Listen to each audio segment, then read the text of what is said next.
Hello, welcome to this discipleship training program that we've organized to help you grow in the Lord.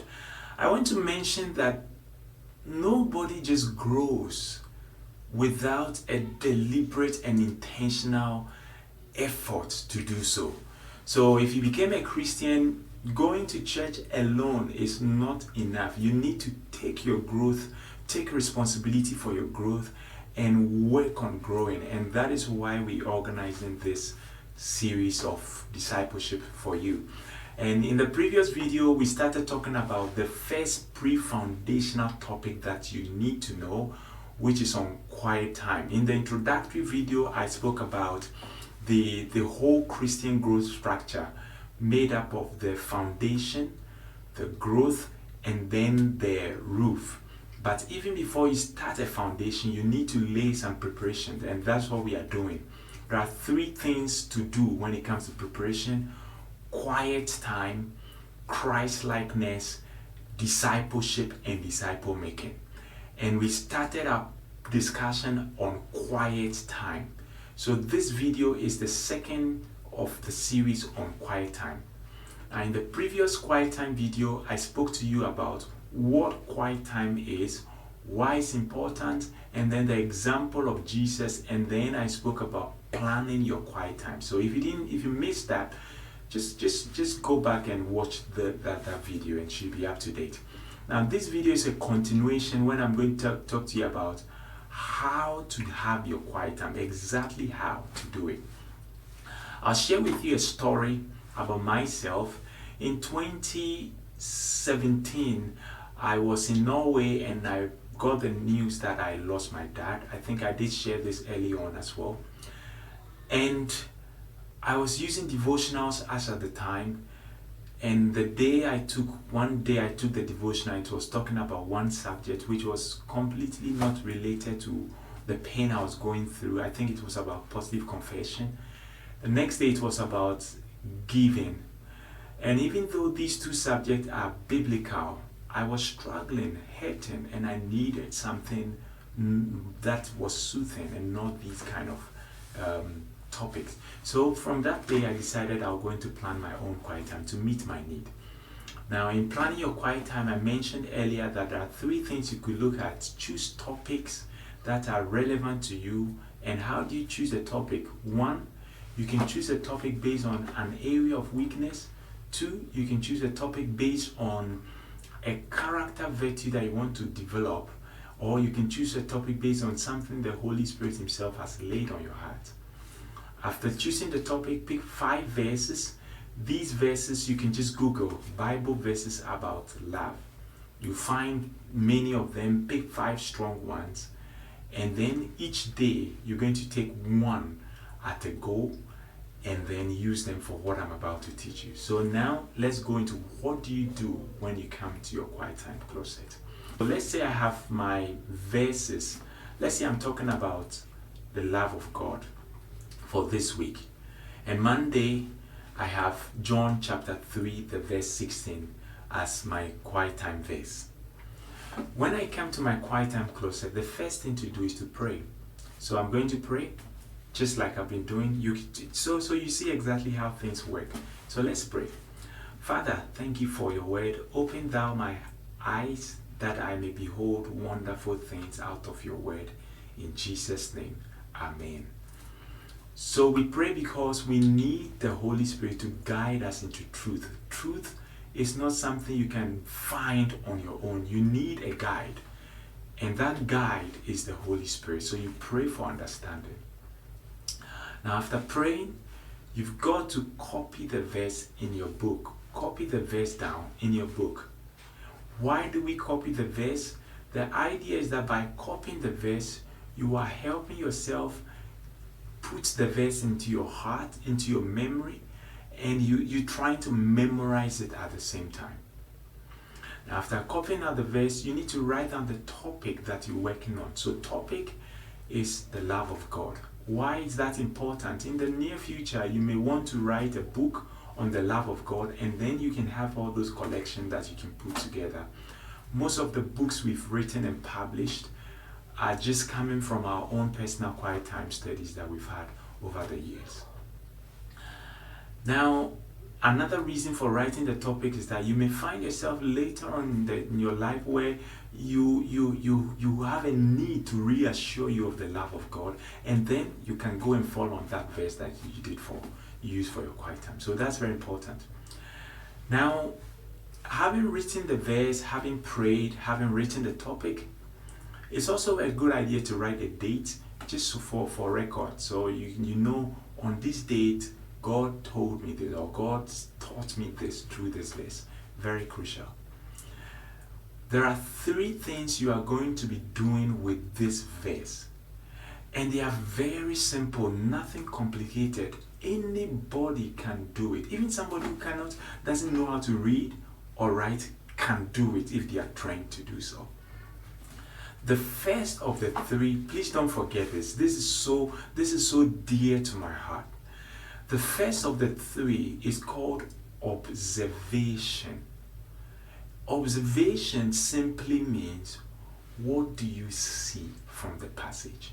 You are not adding a meaning or an interpretation to it as yet. What do you see? Now, one of the questions you can ask yourself in an observation is that whatever you are observing, if somebody in China or somebody in Australia or somebody in Africa or in any part of the world takes that same verse, can they see the same thing that you claim you are seeing? Or do you have to say so much and try to pull their minds to be able to see what you're saying? If that is it, then you didn't. That's a very poor observation. Observation should be clear enough. Anybody should take the passage and see exactly what you said you saw without any struggle. So let me demonstrate that. Let's go back to the book of John chapter 3 verse 16, which I'm using as a demonstration. So John 3:16, in observation, you are noting all the striking words, all the punctuations that matter, all the striking phrase that matter, anything that jumps out, you just observe it. So here I read, it says, "For God so loved the world that he gave his only begotten Son, that whoever believes in him should not perish, but have everlasting life." So straight away, I can observe perish and everlasting life as being on the 2 extreme ends.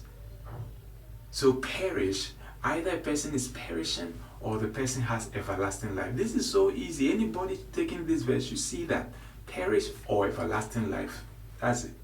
Nothing difficult, right? I can also observe the use of the word so. For God so. This so, it describes the intensity of the love that God loved man with, or it describes how intense God loves man. And then I can also see only begotten Son, which is also a striking word, that Jesus is the only begotten Son. And then later, as we do further study, we see that he's brought us into his beloved. Okay, still on observation, I'm holding back from doing an interpretation. I've seen so, which is great. I've seen perish or eternal life. So these are all things that you should take note of. So you see, you observe, just see, look and see. Right? One thing I should have also mentioned is that usually you want to read few verses before the verse you are going to look at and few verses after to give you the context of the verse you're going to look at.